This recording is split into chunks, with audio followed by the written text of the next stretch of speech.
listen to his voice, to take advantage of that opportunity. So, like we said last few weeks, Isaiah 46, 47, and 48 are in themselves a little unit here. So we're going to finish that up today. It is, again, God just comparing himself to the idols, making the claim that God is and should be for them the only option. And really that is the highlight of those chapters and what he is focusing on.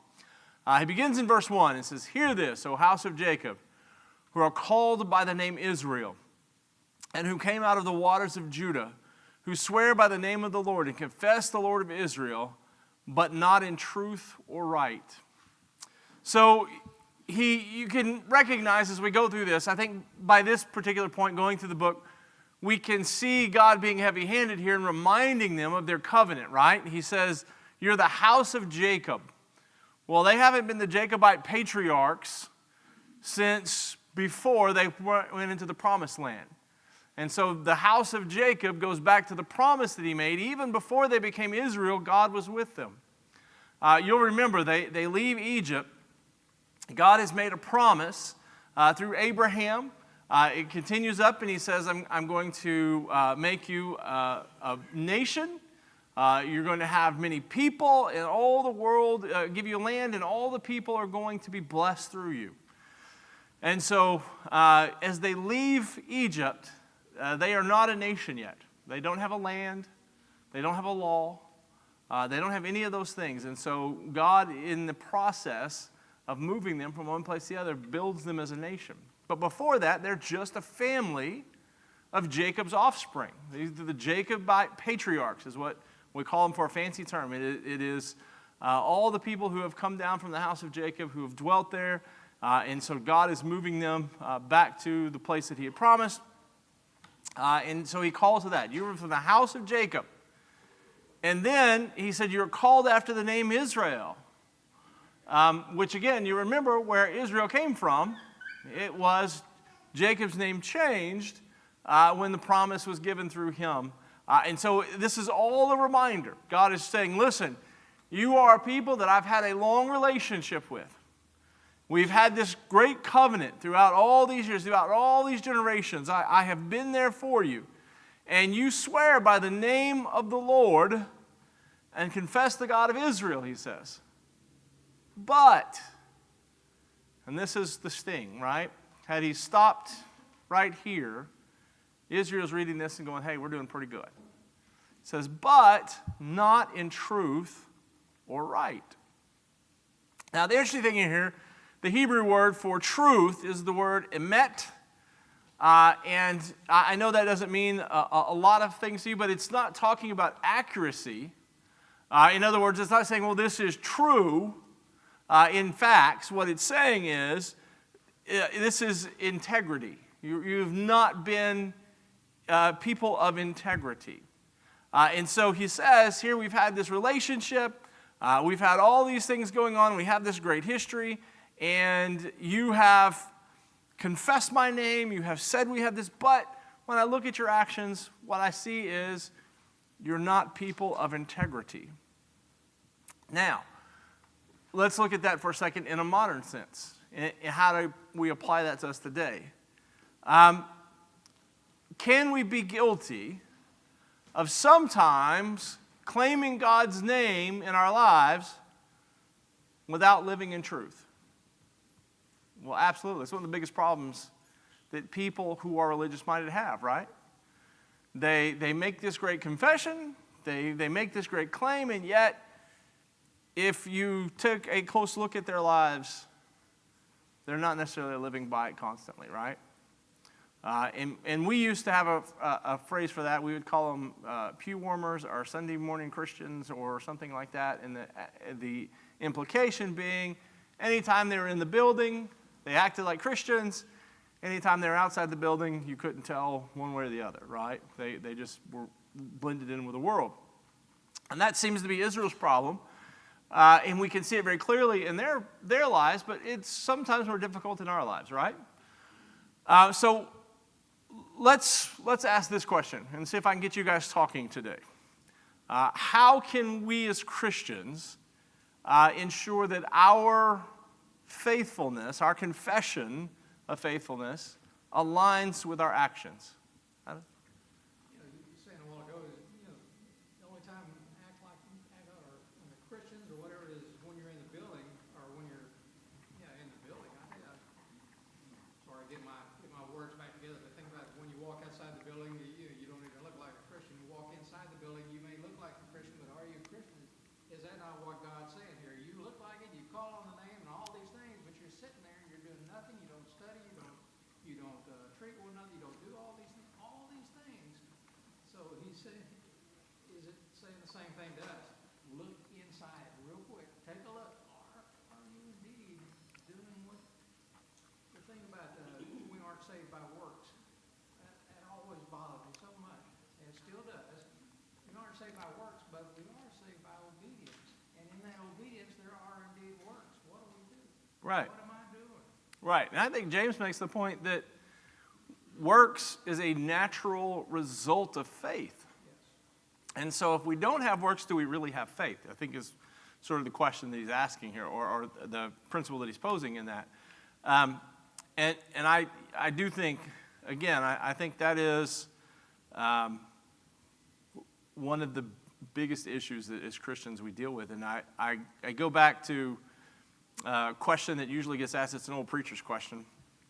And it goes something like this: if Christianity were illegal and they investigated your life, would they have enough evidence to convict you? And so that, I think that question falls in line with what God is saying here. Is like, you're making this confession, but if I wanted to convict you, there's not enough evidence here. You're not living with integrity. He goes on in verse 2 and says, for they call themselves after the holy city and stay themselves upon the God of Israel. The Lord of hosts is his name. And so Judah had always boasted the protection of Jerusalem. Jerusalem is, in many ways, a very fortified city. As long as the walls are up, it sits on a hill. It has a strong ability to be defended and things of that nature. And so they had depended upon it, and through their history, God had protected Jerusalem, right? The Assyrians come. How far do they get? They get to Jerusalem, and then what happens? God turns them back, right? And so Jerusalem had been, for them, a sense of identity. It had been sort of a security blanket for them of knowing that Jerusalem stands, Israel stands, and they had always relied upon God's protection. And so they had said, he is the Lord of hosts, is his name. Here he is. He's going to protect us. And again, another interesting note, the word holy is a word that means a separation for God's purpose, right? That's really what the word holy means. And the claim here is sort of ironic because they say, well, Jerusalem is this holy city. It has been separated for God's purpose. God watches over it and God's protected it. But God looks at Jerusalem and what does he see? There's not a holy people there, right? They're not living up to their confession, their bargain. They're not doing anything. So he looks down and they say, we have this holy city that God protects, and he looks over and God's looking at it and he's saying, yeah, I see what you identify with, but I don't see that in you. And so, again, God is a God that is a powerful God. He is a protective God. But he also is a God that allows us free choice, and sometimes we choose not to align ourselves with the holiness and righteousness of God. We rather align ourselves with our selfish desires and our selfish needs. He says in verse 3, the former things I declare of old, they went out from my mouth, and I announced them, and then suddenly I did them, and they came to pass. And so what is God saying? You were saying things, and not doing them. You were saying we're holy, we're righteous, we depend upon God, we have this great relationship, but you weren't doing them. What was God doing during that time? God's doing just the opposite, right? God said, while you're walking around and you're saying, hey, I say this one thing and I do another, God says, I have declared all kinds of things. I announced them and I did them. They came to pass. And so while Israel was not living up to their end of the bargain, God makes a point. I have always lived up to my end. I have always been there for you. I have always done exactly what I say I was going to do. And there have been a lot of times that God has, to this point in their history, prophesied something, told them something was going to happen, and it happened. Right? God has proven his faithfulness. He has proven his sovereignty. And he has done it in ways that are undeniable to Israel in their history. Now, again, the word suddenly is a word that means swift in an unhuman-like fashion, which, again, is an interesting, he said, I did them suddenly. And so God is referring here not just to the providence that he has placed upon Israel, but upon the mighty works that he has done in ways that they can't do. And so he says, I'm going to do them. I did them, and I did them in a way that you can't say, oh, that was just luck, circumstance. It was just, we kind of did this. I did them in such a way that it was undeniable. I have done them. And so God has been faithful to them, and he has done it in a way that everything is on the table. Now, that brings me to the idea of, we'll probably ask this question, why is it important for us as Christians to remember God's past faithfulness? Because that's what he's calling on Israel to do. So why would that be important for them, and why is it important for us today? Okay. I can trust in God. It instills in me a trust.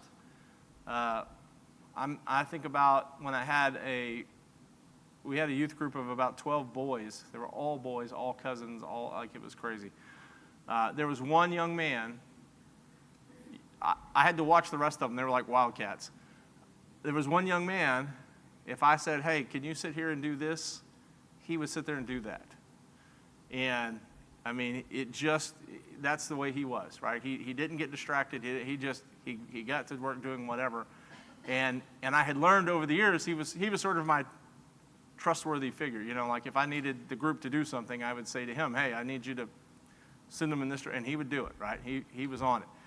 But that comes from that history of, hey, I know that small or big, whatever task he's given, he's going to do it. He's still like that today as an adult and a father, and just a really good guy.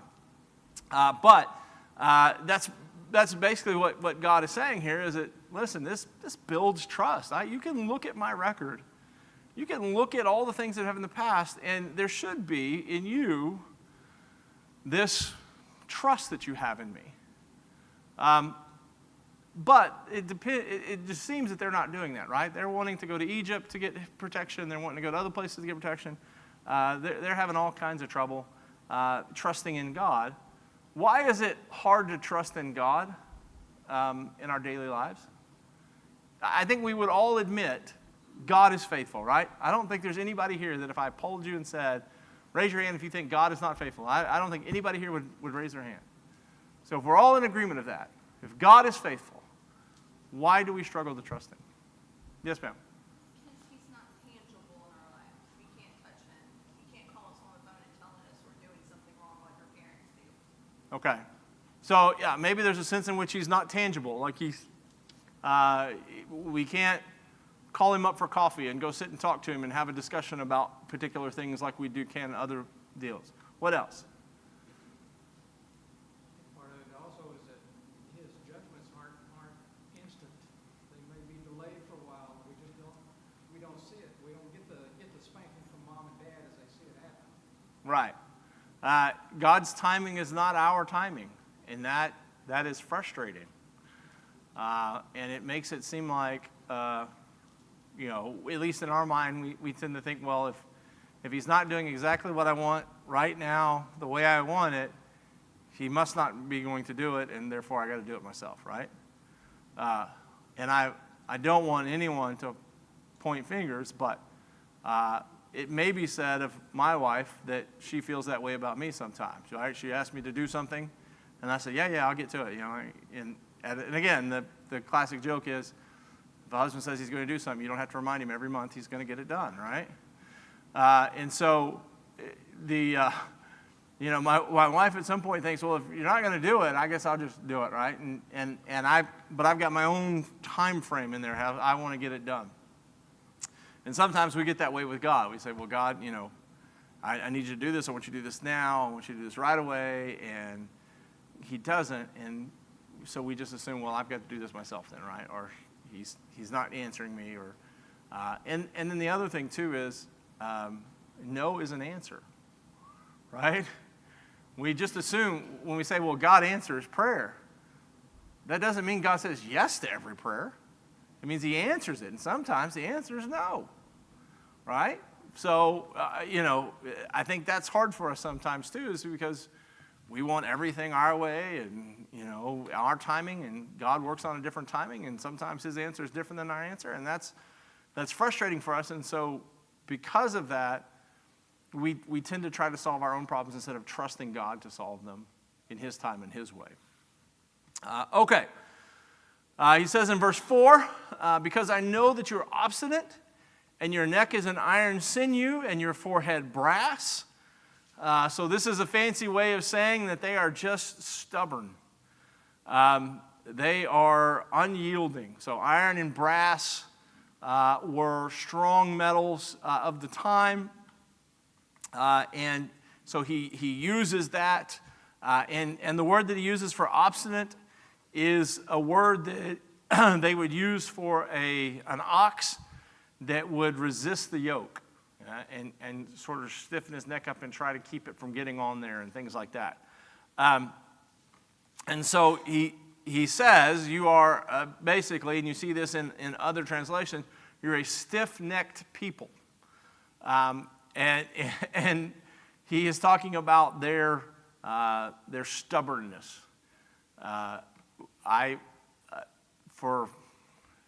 This is the only example I can think of off the top of my head right now. We have a dachshund. And for those who know, dachshunds are extremely stubborn. And our dachshund likes to get in the bed, but she likes to go to Melissa's side of the bed and stand there until someone picks her up. And to her, that's the pickup side. She wants to go to the pickup side.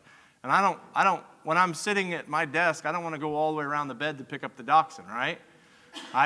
So come over here where I am, and I'll pick you up and I'll put you on the bed. And she will just stand there in the pickup spot.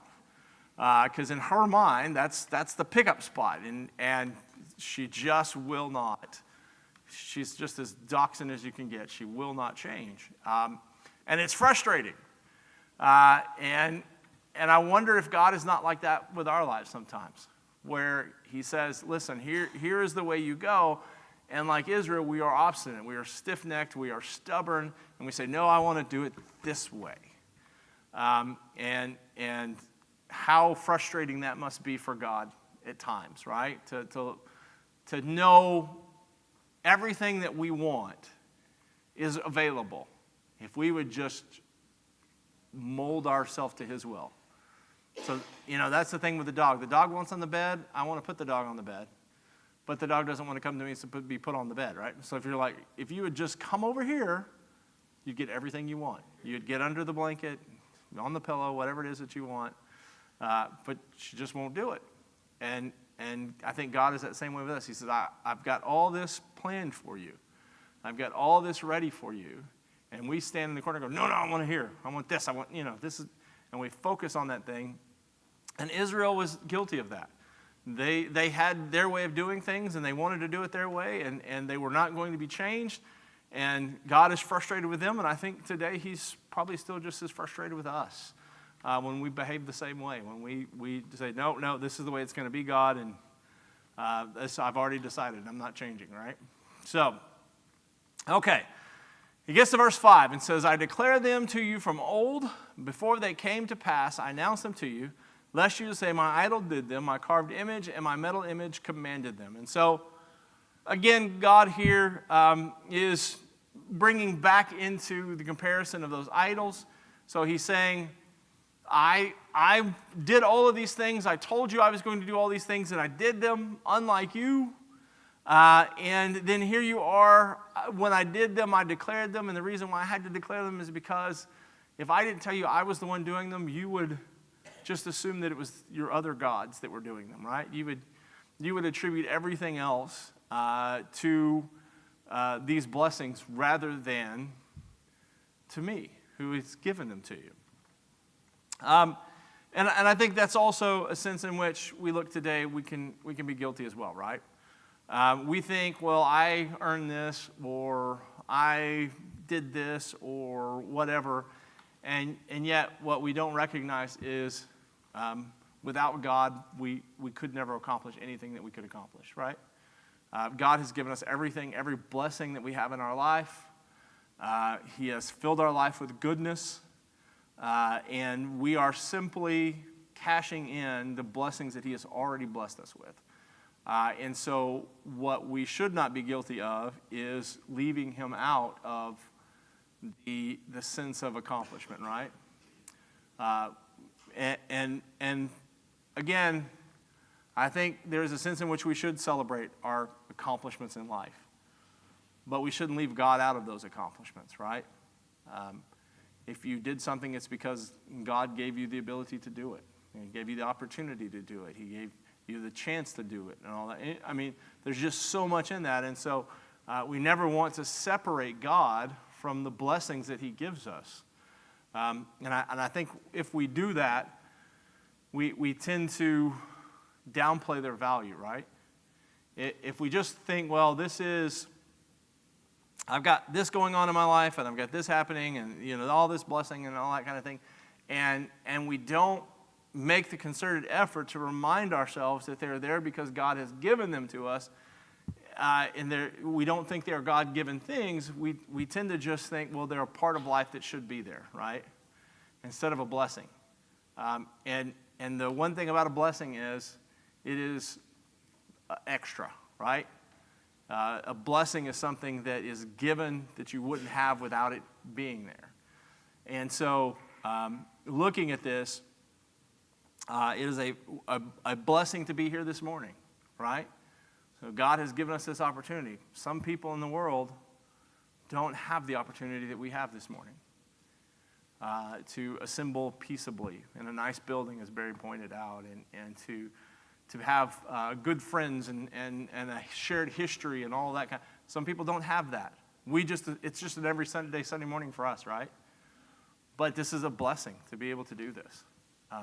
That some people don't get. And so we could go through our lives, and I think we could make an exhaustive list, and we would run out, our hands would cramp in making the list before we would run out of things to say that God has blessed us with that are here because he has given them to us. And there are other people who don't have those things, have those blessings. Okay. He gets in verse 6. It says, you have heard and now see all this, and will not declare it. And will you not declare it? From this time forth, I will announce to you new things, hidden things, which you have not known. So God shifts from past things to now into future things. To show you all these things I've done, to remind you of all the things that I've accomplished with my faithfulness. Now, let me tell you about some things that are happening in the future, right? Let's focus forward a little bit here and recognize that there are some things that are going on that you don't know about, but that doesn't mean that they're not going on. And so he uses the word hidden there, hidden things that you don't know. And it reminds me of, let me see if I can get this right.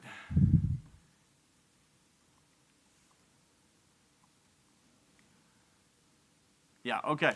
I want to make sure I have my verses right. I don't make the same mistake. And I may have said this before, but there is a verse in Deuteronomy 29, verse 29. It says, the secret things belong to the Lord the God, but the things that are revealed belong to us and to our children forever, that we may do all the words of this law. And so Deuteronomy 29 says there are some things that God knows that we don't know, and those belong to God, right? It's okay that God knows things that we don't know. But what we have is revealed, and that's enough. Now, the reason why I bring this up is there was a Bible class where someone was asking all kinds of questions, and he didn't know the answer, and so I'm going to refer you to Deuteronomy 28:28, which is not 29:29. And 28:28 says, the Lord shall smite thee with madness and blindness and astonishment of heart. So he meant to say 29:29, but he said 28:28. Anytime I think about hidden things, I think about that story. So God says here, listen, I'm going to announce to you new things. Let's not just dwell on the past. Let's recognize there's also a future here. And they are hidden things. God, again, has things in the works that we're not even aware of, right? And so to us, maybe sometimes things don't make sense. But to God, it makes perfect sense. And so, sometimes with Avery, I'll surprise her with something. And I'll tell her, get up, get your shoes on, let's get dressed, we're going to go somewhere. And she'll like, I'm doing something, I don't want to, And what she doesn't know is that we're going to go do something she wants to do, that's something fun or whatever, and I was going to surprise her. To her, get up and put your shoes on seems terrible, right? And she's like, why is he being so insistent about this? Like, what's going on? Well, it's because I know stuff that she doesn't know, right? And sometimes we're like that with God. God has all of these things that he has planned, and he's telling us, I need you to live a certain way, have this attitude, to do this kind of thing, to be, true to this principle or whatever. And to us, it seems grievous, right? We're like, I can't believe God's asking us to do this, right? This is no fun. This doesn't sound like a good time. And yet what we don't recognize is that God knows more than we know. And he's leading us to some place that we should be looking forward to. So he says that same thing with him, with Israel. There are things going on that you don't know about. But when you do, you're going to recognize everything that I've been doing to help you guys. All right. Let's see. Verse 7. They are created now, not long ago, before today, that you have never heard of them, lest you should say, behold, I knew them. And so God, talking of Cyrus and all this stuff, he is letting them know, I have already put these things into practice. They've been going on, and I'm not telling you because I don't want you to go, well, we knew this, right? Like this is, he's talking about the pride of humanity. Anytime we feel like we're in on a secret, we feel superior, right? That's really where gossip comes from. It's a feeling of superiority. I know something you don't know, and I'm going to share it with you, right? And so he's here talking to Israel, and he says, I'm not telling you, because if I did, you would just use them to build yourself up instead of to put the focus on where it should go. There's an interesting word here. He said they are created now, which is the word bara in Hebrew. It is the same word in Genesis chapter 1, verse 1. God created the heavens and earth. Bar barashim Elohim is the Hebrew for that. And so he uses that same word. God is still creating these things for his people in a way that's going to lead them to glory and should put glory upon him for doing those things. All right. Isaiah chapter 48 and verse 8, it says, have you not heard, have you not known? From the old, your ears have not been open, for I knew that you would surely deal treacherously, that from before birth you were called a rebel. So he is not saying here that they were sinful at birth, right? That's not what God is saying here. I know there are some people who want to make the claim that man is sinful at birth. We are born with sin. There's an original sin. That goes against biblical teaching. God is not saying that here. What he's saying, he's talking about Israel. And he's saying, you have always been sort of rebellious. And they have always, going through their history, have always pushed back against God. Remember, even in their early times as Jacobite patriarchs, they leave Egypt, and what's one of the first things they do? They build a golden calf, right? Like, we look at them and go, yeah, it's pretty dumb. And yet they have a history of doing that. You go through the Judges, and you see they're constantly adding idols and things, and Solomon and all of his wisdom, what does he do at the end of his life? He lets foreign wives bring idols back in. And I mean, it's just, they have a history of this sort of treachery against God. They rebel against God, and so he points that out. He's basically just saying you have a history of rebelling against me, and yet God, knowing their nature, he persists in mercy, which again is amazing to think of, right? And it is a different thought than I think a lot of people give God. Again, a lot of people, I think of God as this judgmental, angry being who is just waiting for you to take one half step off the line, and he's going to zap you, and you're in trouble, right? And yet here, God is talking to people, and he said, you've been rebellious your entire existence, and you're still my people, right? I still love you. I still have things going on to help you. I have plans you don't even know about that are coming. And so he is still persisting in mercy for them, even though they're rebellious, which, again, gives me hope, right? God's patience with my sometimes rebellious heart is something that gives me hope. If God is this long-suffering with Israel, he is the same God today. He is long-suffering with my rebelliousness and my stiff-necked moments that I have in my life. Okay, so he gets into verse 9, and he says, for my name's sake, I defer my anger. For the sake of my praise, I restrain it from you, that I may not cut you off. So God here is withholding his judgment to preserve not only his covenant, but also his reputation because of who he is, not because Judah deserves it, right? So God is saying, I am deferring my anger. I've not cut you off.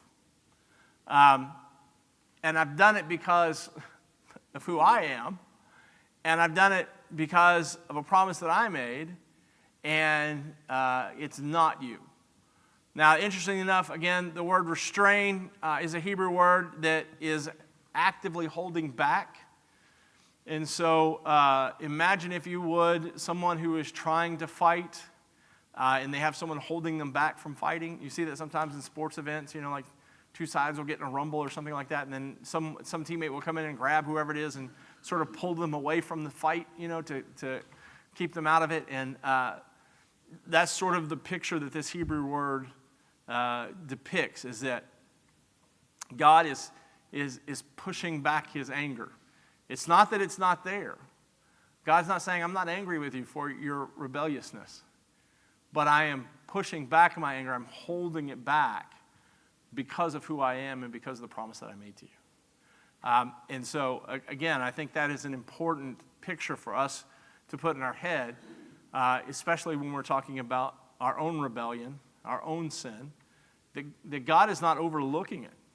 He's still angry about it. He's just as angry as every other sin, yet because he is who he is holding that anger back to give us the chance to find redemption, right? Because if God were to just not hold back his anger, none of us would be here, right? The wages of sin is death. None of us would be here. First sin, bam, you're done.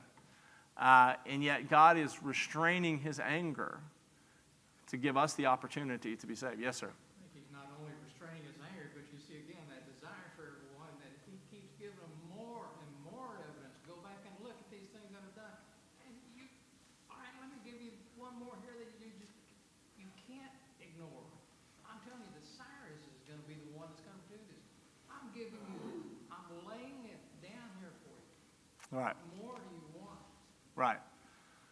So it reminds me, and that's going to be our last thing. I was looking at Ezekiel this week, just for funsies. And there is some pretty straightforward language in Ezekiel. There's some pretty shocking language. God talking about the rebellion of his people. And I heard someone make the point of, why is this language so shocking? Why is it here? It's pretty, it's pushing what we would consider decent, right? And why would this be in Scripture? And the point being made is that, so it starts many chapters before with God making the defense of how Israel had been unfaithful. And if you think of it in the terms of a spouse, and they're trying to save the marriage, and the other spouse is running off and doing things and keeps doing those things, and he's getting desperate and he's trying, and as it builds, there's almost this fevered pitch of emotion of why are you doing this kind of thing, and I thought about that in Ezekiel, but I think that also applies here too, as you can see God over and over again going, why? I've done all of this for you. I've proven myself. And here you are, yet you're still turning your back on me. You're still stiff-necked. You're still rebellious. You're still all those things. And just the heartbreak that you read as you read that as a husband who loves his wife, and yet his wife doesn't love him back, right? And so I think about that and then make that a personal application to my own life, is that this is not just a spat between husband and wife. This is a conflict between me and God. When I rebel against God, when I'm stiff-necked, that's the way I am projecting myself upon God, and the reactions that he gives are very recognizable, right? Okay, we'll let it go at that before Robin sends me a text message to tell me class is done. And we will keep going next week. Thanks, guys.